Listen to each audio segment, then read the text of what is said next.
Hello friends, मेरा नाम हिमांशु कुमार है और मेरा selection UP PSC government inter college lecturer के पद पर हुआ है, जिसमें मैंने 14th रैंक सिक्योर की है।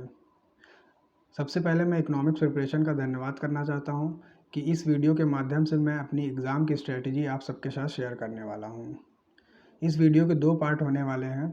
पार्ट 1 में मैं UP SE SSB PGT exam के बारे में बात करूंगा और पार्ट 2 में मैं UP PSC government inter college lecturer के एग्ज़ाम के बारे में बात करने वाला हूँ। मेरा बैकग्राउंड रहा है, मैं लखनऊ से हूँ और ग्रेजुएशन में मैंने बीकॉम किया है। Post graduation economics university of Lucknow से है। माध्यम मेरा इंग्लिश मीडियम रहा है। किसी भी एग्ज़ाम की तैयारी उसके सिलेबस के आधार पर होती है। तो सबसे पहले तो आप उस सिलेबस को लिख लीजिए अपने कॉपी या नोट्स में या बुक में, या प्रिंट करवा लीजिए और चिपका लीजिए। और समय समय पे मैं उस सिलेबस को देखता रहता था, ताकि सारी चीज़ें मेरे दिमाग में रहें कि ये चीज़ें मुझे करनी है इस एग्ज़ाम के दौरान। बुक लिस्ट में मैंने अलग से बुक कोई नहीं ख़रीदी थी। कुछ बुक्स मेरे पास पहले से थी और कुछ बुक्स मैंने अपने दोस्तों से मांग ली थी। माइक्रो इकोनॉमिक्स में मैंने एम.एल. झिंगन पढ़ी थी। Macro economics HL. Ahuja. Money and banking and public finance की मेरे पास एम.एल. झिंगन थी। और इंटरनेशनल इकोनॉमिक्स में डोमिनिक सैल्वाटोर बेस्ट बुक है। कुछ ट्रिकी क्वेश्चंस आते हैं ट्रेड थ्योरी से बर्टिलोलिन, मॉडर्न थ्योरी, अपॉर्चुनिटी कॉस्ट। उसके लिए आप इधर उधर भटकने के बजाय डायरेक्ट डोमिनिक सैल्वाटोर पढ़ें और डायरेक्ट वहाँ से आपका सारा क्वेश्चन कवर हो जाएगा। स्टैट्स के लिए मैंने अरिहंत पीजीटी की बुक पढ़ी थी। इंडियन इकोनॉमी के लिए मेरे पास रमेश सिंह थी, वो पढ़ी थी, टाटा मैग्रो-हिल की। और ग्रोथ एंड डेवलपमेंट इकोनॉमिक्स के लिए मेरे पास मेरे कॉलेज के एमए के नोट्स थे, वहाँ से पढ़ा था। बुक्स यहाँ पे बहुत इंपॉर्टेंट हो जाती हैं। एक बार आपकी ब्रॉडर अंडरस्टैंडिंग हो जाए ये बुक्स पढ़कर, उसके बाद ये बुक्स आप किनारे रख दीजिए, क्योंकि इतनी बल्कि बुक्स हैं, एग्ज़ाम जैसे जैसे करीब आएगा वैसे वैसे इन बुक्स को पढ़ना बहुत ही कठिन काम हो जाएगा। इसलिए पढ़ने के बाद इन बुक्स के आप शॉर्ट नोट्स भी बना लीजिए, नोट्स बना लीजिए, समरी लिख लीजिए अपने हिसाब से, जिसको आप ऐन वक्त पर एग्ज़ाम आने आने तक उसको आप रिवाइज़ करेंगे। इन बुक्स को पढ़ने के बाद आप क्वेश्चन प्रैक्टिस करना शुरू कर दीजिए। क्वेश्चन प्रैक्टिस करने के लिए आपको टेलीग्राम पे और अलग अलग वेबसाइट पे, कोचिंग की वेबसाइट पे आपको क्विज़ेज़ मिल जाएंगी, पीडीएफ मिल जाएंगे, वहाँ से आप प्रैक्टिस करिए। टेलीग्राम में भी क्विज़ होती है, वहाँ से आप प्रैक्टिस करिए। और जब आप प्रैक्टिस करेंगे तो आप देखेंगे कुछ क्वेश्चन आप नहीं कर पा रहे हैं या गलत कर रहे हैं। तो जब आप गलत कर रहे हैं तो उसको आप फिर से आप अपने बुक्स खोलिए उस समय और बुक से उस टॉपिक्स को क्लियर करिए। और या फिर आप अपने दोस्तों से डायरेक्ट मदद लीजिए, उनसे पूछिए, वो आपको बताएंगे। आप भी दूसरों को बताएंगे तो इससे आपका नॉलेज बढ़ेगा। मैंने ऐसे ही किया था। जो क्वेश्चन मुझे नहीं आते थे मैं अपने दोस्तों को फॉरवर्ड करता था और वो बताते थे। उनके भी आते थे तो मैं भी बताता था। और कुछ चीज़ें जैसे क्लियर नहीं होती थी उनको फिर से दोबारा से बुक खोल के पढ़ते थे। बुक्स के बाद क्वेश्चंस हो गए। क्वेश्चंस के बाद अब बात आती है रिवीजन की। जब आपने बुक्स पढ़े थे और उसका शॉर्ट नोट्स बनाया था तो आप उन नोट्स को रिवाइज़ करते रहिए। ऐन मौके पर आप कम से कम उन नोट्स को 3 बार कम से कम रिवाइज़ करिए। 20 से 25 दिन, आखिरी के 20 से 25 दिन में मैंने ऐसे ही किया था। जब आप इतना ज़्यादा रिवाइज़ कर लेते हैं तो आपसे एग्ज़ामिनेशन हॉल में कोई भी सिली मिस्टेक नहीं होगी। कोई भी आता हुआ क्वेश्चन आप गलत नहीं करेंगे, क्योंकि पीजीटी एक ऐसा एग्ज़ाम है जहाँ पर कोई नेगेटिव मार्किंग नहीं है। और अगर आप सिंपल क्वेश्चन, मीडियम क्वेश्चन अगर आप गलत करते हैं तो बाकियों से आप पीछे हो सकते हैं। इसलिए यहाँ पे सिली मिस्टेक की कोई भी गुंजाइश नहीं होनी चाहिए। और एक बार जब आप प्रीलिम्स इसका क्वालिफाई कर लेते हैं तो आप इंटरव्यू स्टेज में आ जाते हैं। इंटरव्यू स्टेज के लिए कोई अलग से प्रिपरेशन नहीं करनी है। आप अपने दोस्तों से बात करिए, ग्रुप बनाइए, उसमें आप क्वेश्चन पूछिए, वो आपसे पूछेंगे। और इंटरव्यू में क्योंकि आपको कोई कहानी नहीं बुझानी है तो आपका जो आंसर है वो बहुत ही टू द पॉइंट होना चाहिए। 2-3 लाइन में आपका आंसर होना चाहिए। वहाँ पे डायरेक्ट पूछते हैं types of market, duopoly, monopoly, substitution effect क्या है, प्राइस इफ़ेक्ट क्या है, रेंट थ्योरी बताओ। तो ऐसे वो डायरेक्ट पूछते हैं तो उसमें आप ज़्यादा गुमराह नहीं कर सकते और 2-3 लाइन में आपको तुरंत आंसर देना होता है। और दूसरा, आप थोड़ा टीचिंग करके जाइए, क्योंकि कई बार इंटरव्यू में वो आपसे टीचिंग करवा लेते हैं बोर्ड पर खड़े करवा कर।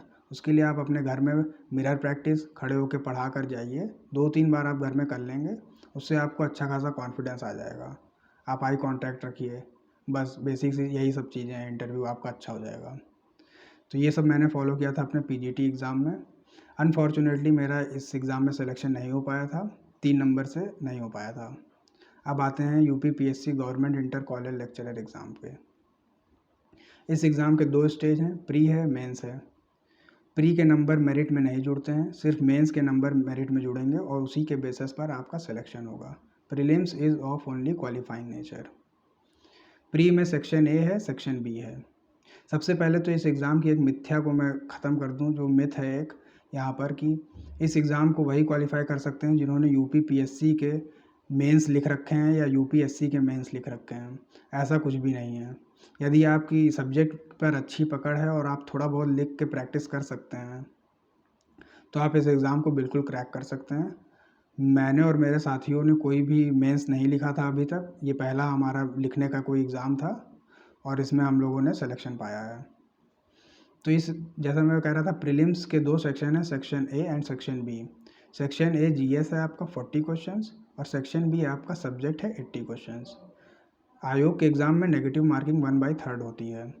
अगर आपने सबसे पहले मैं सब्जेक्ट की बात कर लूँ, अगर आपने पीजीटी एग्ज़ाम में अच्छे से पढ़ाई की थी, ईमानदारी से पढ़ाई की थी, तो यहाँ पर 80 क्वेश्चंस में आपको कोई भी परेशानी नहीं होने वाली है और आप 60 अबव स्कोर आराम से कर सकते हैं। 60 एंड 65 अबव स्कोर अगर आप कर लेते हैं तो बहुत अच्छा स्कोर है, क्योंकि यहाँ पर नेगेटिव मार्किंग है, सब आप नहीं कर सकते यहाँ वैसे भी। इस एग्ज़ाम के दौरान आप नेगेटिव मार्किंग बिल्कुल अवॉइड करनी है।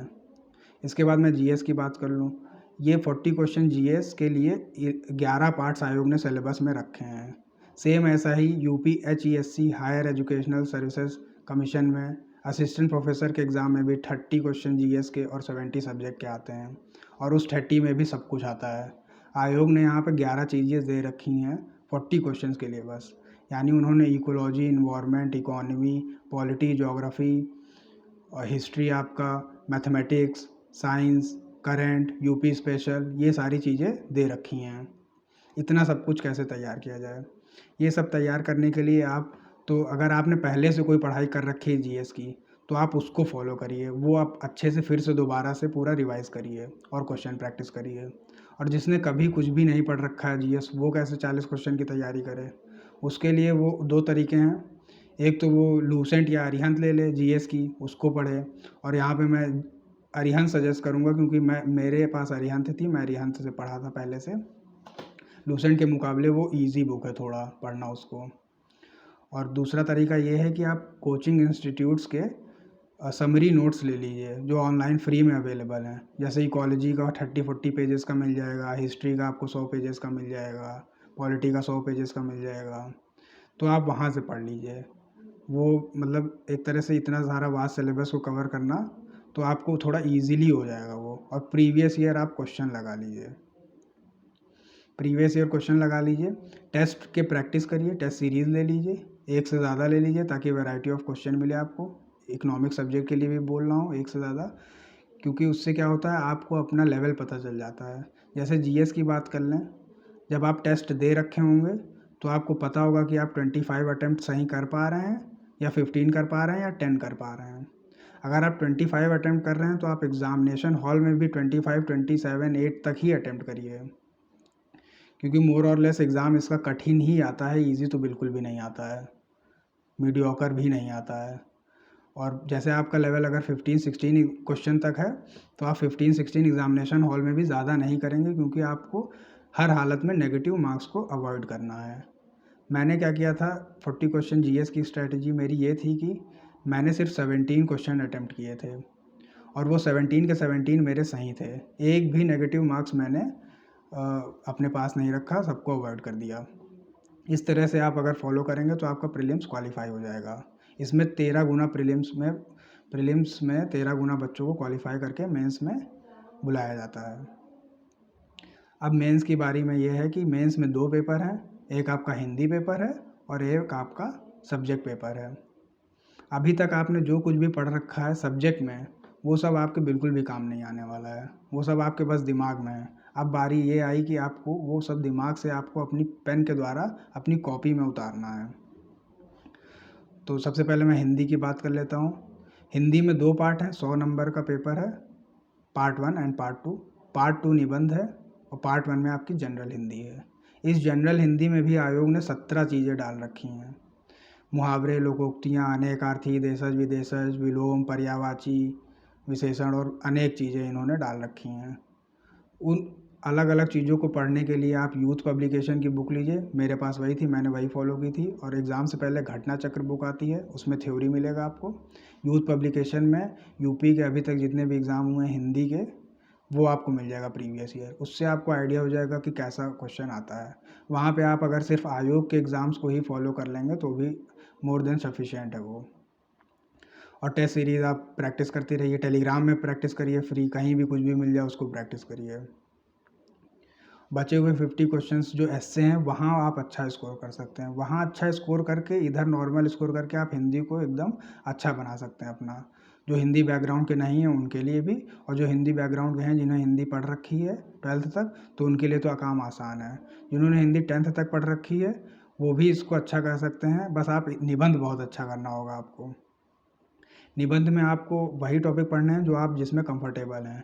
निबंध में सबसे पहले आप, क्योंकि मैं इकोनॉमिक्स सब्जेक्ट की बात कर रहा हूँ, तो सबसे पहले आप इकोनॉमिक्स को उठाएंगे। मैंने सबसे पहले इकोनॉमिक्स ही प्रिपेयर किया था। उसमें आर्थिक जगत, कृषि कानून, फार्म लॉज, अनएम्प्लॉयमेंट, बेरोजगारी की समस्या, गरीबी की समस्या, ये सारे टॉपिक्स मैंने एस्से में कवर किए थे। एक तो आपको अपना सब्जेक्ट ज़रूर रखना है एस्से में, डायमेंशन, क्योंकि उसमें आपकी एक्सेप्शनल नॉलेज है। उसके बाद आपको करंट का एस्से तैयार करना है। जैसे मेरे समय में मैंने तैयार किया था कोविड महामारी, आज़ादी का अमृत महोत्सव एस्से आया था एग्ज़ाम में। COP26 तैयार किया था, नरेंद्र मोदी प्रधानमंत्री गए थे बाहर। करंट के इश्यूज़ को आपको तैयार करना है, तो आपका एस्से उसी में से कुछ ना कुछ ज़रूर फंस जाएगा, क्योंकि उन्होंने डायमेंशन दे रखे हैं। इसी 6 डायमेंशन में उनके एस्से आने होते हैं। लिटरेचर है, आर्थिक जगत है, व्यापार और ये सब, और आपका इन्वायरमेंट है, फिर समाज है, ये सारी चीज़ें हैं। इस तरह से आप हिंदी कर लेंगे। हिंदी अब यहाँ मेंस में तो एक नियम है, आप नियम फॉलो करिए कि बस आपको लिखना है, लिखना है, लिखना है, लिखना है। इसके बाद आप सब्जेक्ट की बात करते हैं। सब्जेक्ट की यहाँ पे आपकी पूरी स्ट्रेटजी एकदम अलग होने वाली है। सब्जेक्ट में यहाँ पे सेक्शन ए बी सी दे रखे हैं, और आयोग ने वर्ड लिमिट्स को स्पेसिफाई कर दिया है। वेरी शॉर्ट के लिए उन्होंने 50 वर्ड्स लिमिट दी है, और मीडियम के लिए उन्होंने 150 वर्ड्स को लिमिट में रखा है क्वेश्चन को, और लॉन्ग के लिए 250 वर्ड्स लिमिट दी है। तो आप जब नोट मेकिंग करेंगे, क्योंकि मेंस के लिए आपको अपना सारा नोट सिलेबस के अनुसार ही प्रिपेयर करना है, और वर्ड लिमिट में आपको अपने नोट्स लिखने हैं। और बहुत आपको यहाँ पे नोट्स मेकिंग के दौरान आपको बहुत ही ज़्यादा क्लेवर होना पड़ेगा, क्योंकि आप वर्ड लिमिट एक्सीड करते हैं तो वो गड़बड़ हो जाएगा। तो यहाँ जैसे मेरे दोस्त की एक स्ट्रेटजी ये थी कि जैसे शॉर्ट्स की बात कर लें तो 50 वर्ड्स के शॉर्ट्स हैं, तो उसने 100 शॉर्ट्स तैयार कर लिए थे 50 वर्ड्स के। और मैंने क्या किया था कि मैंने शॉर्ट्स अलग से तैयार नहीं किए थे, मैंने मीडियम और मीडियम से ज़्यादा के टॉपिक्स को लिखा था अपने नोट्स में, और उन्हीं को जैसे लॉन्ग में लिखता उन्हीं को मीडियम में, और शॉर्ट्स आता तो उसको कट डाउन करके वर्ड लिमिट 50 कर लेता। क्योंकि आप देख लीजिए यहाँ 50 वर्ड्स वर्ड लिमिट है, और 10 मार्क्स का एक क्वेश्चन है। तो 50 वर्ड्स यानी कि आप 5-6 लाइन ही लिख देते हैं तो आपके 50 वर्ड्स हो जाते हैं। उसमें आपका डायग्राम जाएगा, चार्ट जाएगा। हर क्वेश्चन में मैक्सिमम जहाँ जहाँ आपका बन सकता है वो आप लेके चलेंगे। अपनी नोट मेकिंग के दौरान इन चीज़ों का आप बिल्कुल ध्यान रखेंगे। तो मैंने जो पीजीटी में नोट्स बनाए थे वो नोट्स तो मेरे काम आए ही। उसके बाद भी मैंने और नोट्स तैयार किए थे या और नोट्स लिए थे, वो मैं आपको बता देता हूँ। गौरव अग्रवाल सर हैं, 2013 बैच के आईएएस हैं। उनका ऑप्शनल इकोनॉमिक्स था। उन्होंने अपने सारे नोट्स ऑनलाइन डाल रखे हैं। उन नोट्स को मैं लिया था, उनके नोट्स मैंने प्रिंट किए थे। मैं नोट्स दिखा देता हूँ आपको। ये माइक्रो इकोनॉमिक्स के नोट्स हैं, और इसमें जैसे कि प्रोडक्शन फंक्शन मैंने इसमें से कर लिया था। AC कर्व है एवरेज कॉस्ट का, सारा कैसे कैसे, वायू shape long AC curve, economics of scale, diseconomics of scale, ऐसे इन चीज़ों को तैयार किया था। इकोनॉमिक्स पूरा आपका साइंस बेस्ड है, तो कोई भी आपका ऐसे जैसे बिना लॉजिक के नहीं जाएगा। हर चीज़ के पीछे डायग्राम है तो डायग्राम जाएगा उसमें आपका। उसके बाद सबसे ज़्यादा जो हेल्पफुल था मेरे लिए वो इंडियन इकॉनमी थी इनके नोट्स की। और अगर आप जो एग्ज़ाम हुआ था UPPSC का GIC का, उसको आप अगर क्वेश्चन पेपर देखेंगे तो उसमें इंडियन इकॉनमी बहुत हावी थी। उसके शॉर्ट्स में ही 10 में से 6 शॉर्ट्स तो इंडियन इकॉनमी के ही थे। और बहुत ही ज़्यादा जनरलाइज़ क्वेश्चन थे, जैसे आप ये तैयार भी नहीं करेंगे फिर भी आपको ये क्वेश्चन देखने को मिलेगा। जैसे rurban mission, importance of water efficiency in India, financial inclusion का क्वेश्चन था।